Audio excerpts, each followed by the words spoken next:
Personne n'aurait pu imaginer il y a quelques années qu'une des plus grandes démocraties du monde allait supprimer des programmes de recherche sous prétexte qu'il y avait le mot « diversité » dans ce programme.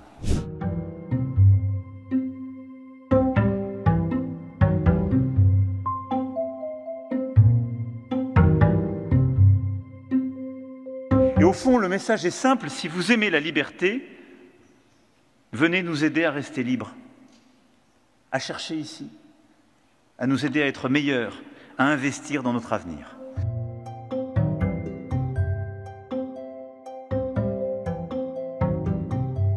Refusons un diktat qui consisterait à dire qu'un gouvernement, quel qu'il soit, puisse dire qu'il est interdit de chercher ceci ou cela.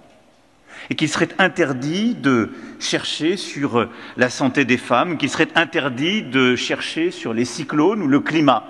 Parce qu'à chaque fois, ce sont là aussi des vies qui sont mises en jeu. Comment débattre dans nos sociétés si le rapport au fait et à la vérité est remis en cause, soit par une espèce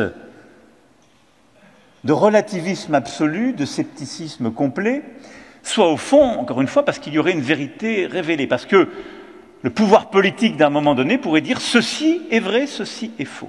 À côté de la liberté académique, il y a en effet une autorité du savoir.